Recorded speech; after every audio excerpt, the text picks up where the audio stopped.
Okay, so here's a little update on the inverter. I am shaky as all can be right now. Oh my god. So I was just now over here working on the studio. Ooh, I'm shaky. And the lights just flickered and I heard it sounded like a machine gun coming from out of here. And check it out. Inverter's off, batteries off. I mean, there's nothing here. I think we just blew the fuse. I mean, this was going like a freaking machine gun. Scared the living death out of me. This power over here is coming from our solar. So, this is totally separate. The power didn't go out. Nothing even happened. That inverter is plugged in with this cord right here to our temporary power. I know it's not the best in the world, but literally out of nowhere. I mean, you could probably see in the camera I'm shaking like crazy. This thing just went absolutely crazy and just blew itself up, I think. So I'm going to pull that out, and now we're going to do troubleshooting version 2 on this and see what the heck is going on. Alrighty, so I brought over a studio light plugged into the other system. I want to show you guys exactly what's going on here and how this is hooked up. So this cord right here just goes, we have a little dehumidifier right here, but it wasn't running. And then this cord goes to our computers and stuff. And then this is the power input right here, okay? So what I've got to do is I've got to unplug this and plug it back into here so that way the computer can turn on. Alright, so that's in, everything's all turning on, and let's get the amplifier out of here. Now this amplifier right here runs off the 12-volt bus, and we have speakers up on the desk, those Ramses, so that's what that's for. So BigBattery clearly has done a good job putting the fuse in there, and it's blowing appropriately. If I'm being honest, I'm pretty sure that's the only thing that has saved either this inverter, or if it continued going wild, it probably could have cooked our computers. So we gotta say thank you for having a fuse in there. So let's get this stuff out of here. So let's take this fuse cover off and check and see. I've got my meter here, so I'm gonna put this on continuity check. So it's working right. So let me get this guy out of here. It is a little bit tough to get my fingers in there. So I downgraded this fuse last time. It blew to a 250 amp fuse. That's all that O'Reilly's had. So if I check, I've got nothing. That fuse is blown. So pretty much what I'm doing when I touch the probes together, it's saying that there's a path. And since I'm touching the fuse and the fuse is blown, there's no path, so it doesn't beep. So that's how I'm checking that there. So now we're out another fuse, but I'll close this up for now, and we're gonna go take a look at the inverter. All right, so I want to show you guys exactly how this is wired. Right here on the back, we have a negative cable that comes off. That goes to the amp. I use that block kind of half-ass as a jumper so that I could ground the negative because it was getting some feedback. So battery positive and negative come on to these terminals, and then the positive cable right here goes to the amplifier. And then here's the inverter. It's still in the power on position. Now I am gonna open these up and disconnect the battery cables, get this back on the bench, and we can do some further testing. So I'm gonna hook this up just like last time. This is straight off the floor, hooking up the regulated power supply, because I was editing that video and was like, man, it didn't really seem like I showed very well what all was going on, you know, like the initial issue. So I explained to you guys what happened, and like the thing failed, and now I'm showing you guys kind of my troubleshooting. So it blew a fuse in the battery, so the regulated power supply is limited to 5 amps. So it's not like we're going to have huge inrushes. So, by the way, these leads, I have a diode in here to protect the power supply because I use this for batteries. But there's a sense lead. If you look, there's 2 wires in each of these pieces of heat shrink because there's a sense lead that goes all the way to the ring. So this compensates for the voltage drop in the lines and the diode drop. So the voltage I program in is the voltage at the terminals. But anywho, so I've got this plugged in. I'm going to turn it on and let's watch the screen really carefully. So we've got no voltage at the terminals. So now we're going to first set current. I'm going to set the current to 5 amps. That's the max of this power supply. It's a 0 to 20 volt, 0 to 5 amp power supply, or 100 watts max, I mean. So now we're going to go voltage, and I'm going to set up 12 volts. Now watch the current. When I hit enter, it went up to 5 amps, and now it's at 1/10 of an amp, okay? Let's go look at the inverter here. The power switch is still in the on position that I left it in, or had it in when it was down there and blew up. So I'm going to try turning it off and back on. Nothing's happening. See, this was the original issue that I don't know that I showed very well previously, that it wouldn't turn on. Now, I already have the screws out of here. I never actually put it together last time. I was still thinking something's wrong with this. Now, I do have the power still on, so this is a little dangerous. But check it out. Just like before. Nothing, no blown FETs in here. Nothing wrong with the PCB. Let's check these breakers on the back here. These are fine. Even though these breakers suck, they don't actually offer all that much protection. But yeah, on the board I don't see anything wrong. It looks perfectly fine to me, just like it did last time. But I mean, it had to have been transferring back and forth at like 15 to 30 hertz. It was really, really quick. It was like a strobe light going wild. And I was over here when it happened. I heard it thumping back and forth. So I suspect that was the transfer switch, which can't be good for it. So I'm going to throw this cover back on because everything looks fine inside. We're not going to see anything. And still won't power on, right? Now, one sanity check. I'm going to grab my meter. Give me one sec. So sanity check here. I'm going to open this back up, right? And my bench is a mess because I was in the middle of working, and, you know, these things happen when things shouldn't be going wrong at the most inopportune times. Anyway, so I'm going to go from the negative bus in the inverter to the positive bus. And we've got 12 volts, so there's power in here. So it's not like I have a bad connection on the power supply. Something is obviously not functioning correctly. Okay, so sanity check, we have voltage on the voltage rails in the unit. Okay, so again, I'm going to throw the cover back on, right? So won't turn on no matter which mode. Okay, I'm going to grab the remote panel now that I was showing in the last video. Hang tight. So here's the Fox Power remote that I showed in the previous video. I'm going to plug it into the LCD port. And hopefully this doesn't blow up this panel. This is turning on, but I got no lights on the inverter. So let's see what this says. I know this is tough to read. I'll peel off the plastic. But we've got no output on here.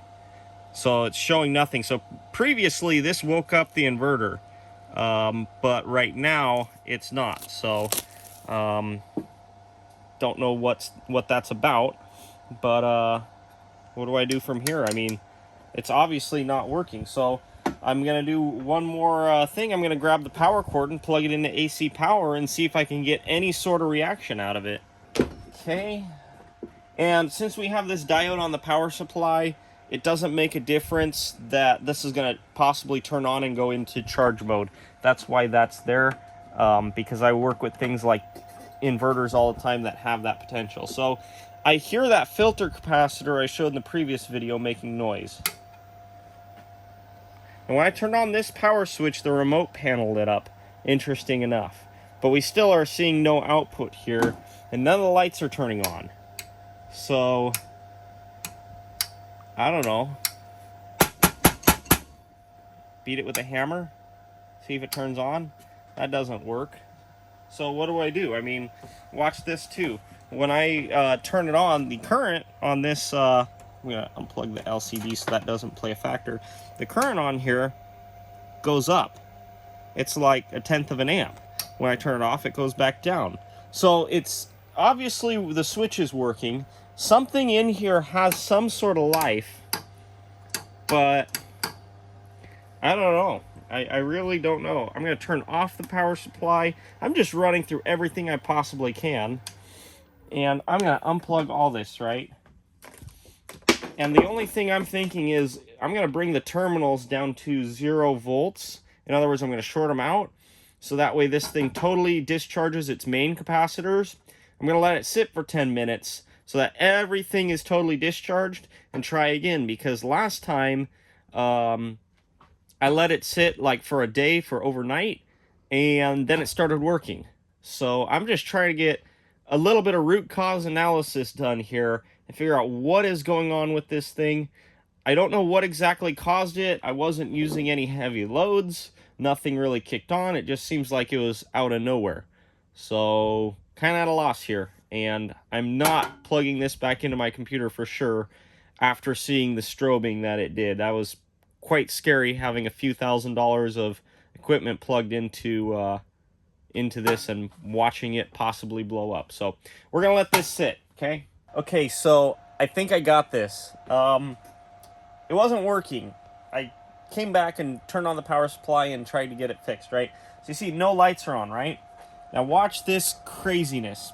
Come in here real quick. This is the CPU chip right here, this little guy down here, okay? Now I'm gonna push down on that, but watch the lights when I push down. Ready? It turns on. It's working. I let go, it's fine. And after a second, it'll turn off. I think something related to heat. So I'm gonna leave this on. I have a heat gun here. I'm gonna actually try heating it up and see if I can recreate what happened. Let me actually plug it in. So I'm gonna put the heat gun on that chip to simulate it getting hot in use, like we had it in use. Okay, so it's in charge mode. So that's all normal.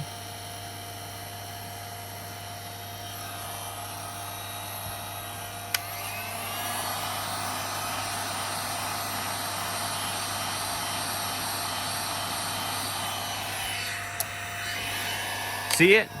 It's like freaking out. It shut down. Did you see that? Mm-hmm. You hear it? It's going nuts. It's drawing a ton of power. It's like flickering on and off. That's exactly what it was doing. Let's see. I'm going to push very lightly on that chip.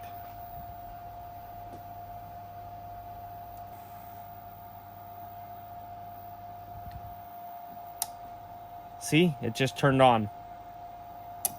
Oh, you see it freaking out? It's like trying to beep. And there's a buzzer on the board that's beeping. So something is wrong with this board. Something's got to be really wrong with this board. Because now it's not working. Let me try turning it off and on again. Like a loose connection or something is going on. I don't know. Is that crazy or what? So, long story short, this inverter is taking a dump. So in theory, if Aims is a good company, which I don't know yet, we'll see. In theory, I can get this board for this inverter. It takes 4 screws to get it out and a couple of connectors. In theory, they should be able to send me this board, and I should be able to fix this. If they're saying they want the whole thing back, I'm not sending it back because they're saying I have to pay the return shipping in their warranty policy. Clearly, something is wrong with this. They have a defective board, and something's going on. There's got to be like a loose trace or something, or the CPU is fried, and putting pressure on it is fixing it, and heat from normal operation seems to be causing that bug. So really quite interesting here. I just randomly came and touched it and it turned on. So we could definitely see where some of these issues are coming from if they have a PCB that's failing.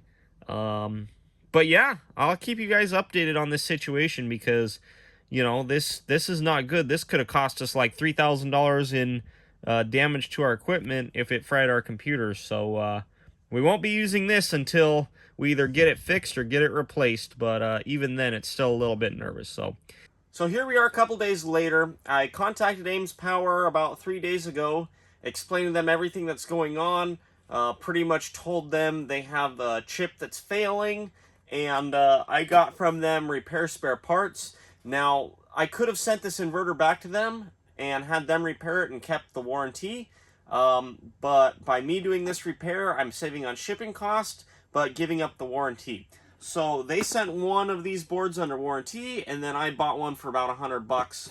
And I already took the bubble wrap off of this, but this is what the this is what the replacement board looks like. So you can see everything in here, pretty similar to the other one. So I've grabbed this, and don't mind the mess. I've been working like crazy. I'm gonna pull these connectors off and slowly start putting them on the new board. So for example, like this white wire right here, I'm gonna pull off, and I'm gonna orient this board in the same way and put them right onto the new board, one for one, so that way everything goes in the exact same location, and we don't have to worry about getting any wires mixed up. Okay, so I've got this board mostly swapped over. The only thing I'm missing is there's a probe here that's a temperature probe on the heatsink. And this wire that goes, it's the neutral for the GFI here. I haven't connected that because it was getting in my way. But now there are 1, 2, 3, looks like 4 screws. Oh, and then there's this this connector, which is the driver for the FET board.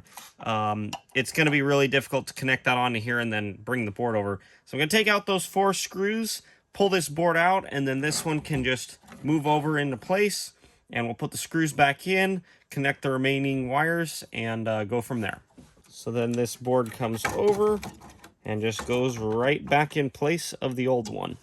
And then now we plug in our remaining connectors. So there's the probe right there, the FET board, and the neutral for the GFI, like that. So then I just need to get a couple of zip ties on here. And, oh, the connector for the front panel. I can't forget that. That one's important. Otherwise, this would never turn on. And that's it. So I'm going to get a couple zip ties on here to clean these wires back up, and we'll get to testing. Okay, well, let's give this some power and hope it doesn't blow up. I'm going to start low. I'm going to start with 2 amps of current. Enter. And let's give it 12 volts. So far, no smoke. I'm going to go around the table and hit the power button.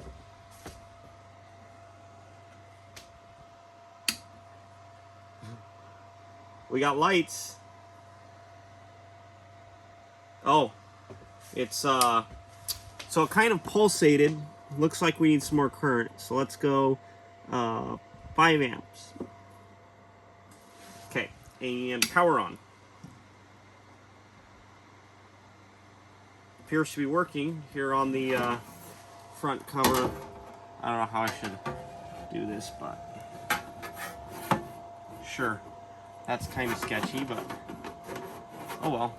So we've got lights on, so that's good. I've got a basic plug tester over here that I can use, and that'll tell us if we have output.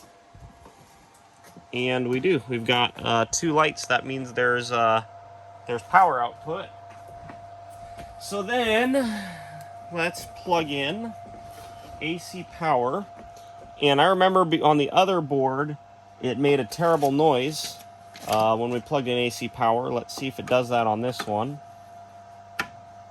That was weird. Did you see that change? Mm-hmm. That was weird. The ground light blinks for a second. Interesting. Okay, so I'm going to stand back because I've had inverters blow up on me when they switch to charge mode. But we have our diode on the power supply, so everything should work. And it did. It went into charging mode, and on the power supply I've got like 14.2 volts. If you want to come over here and get a shot on that, you can see it's outputting charge current 14 point. It's kind of floating because the power supply is not accepting any of the power. But yeah, it's actually working. So you can see it's saying it's in like absorption charge mode. So we've got it fixed. We did a root cause analysis, and it sounds like that chip was just having a bad connection, or the chip went bad, or the PCB went bad. And it sounds like it was closing both sides of the H bridge, creating like a dead short across the input, and that meant the voltage dropped down to nothing. When the voltage dropped down to nothing, the power that was activating the chips in the H bridge went away. So then it opened, and then the voltage went up, it turned back on, and that's why we were having that machine gun sound where things were turning off and on and off and on. So good to know we got this fixed. I was a little nervous, ever using this again, but I think with a new control board, we're good to go. Aims Power was pretty cool about this. All we had to do was send them our invoice from where we bought this. I explained to them that, I troubleshooted the whole thing. Here's exactly what's wrong. And they're like, okay, no problem. We'll check if we have the boards in stock. They had them in stock. 3 days later, here we are. Inverter's working, and we're good to put it back into service. I do still need to get a fuse for my BigBattery 12-volt power block, but at least we have a working inverter, and we can put it back into service. So until next time, guys, I hope you enjoyed this video, and we'll see you around. Thanks for watching. Bye.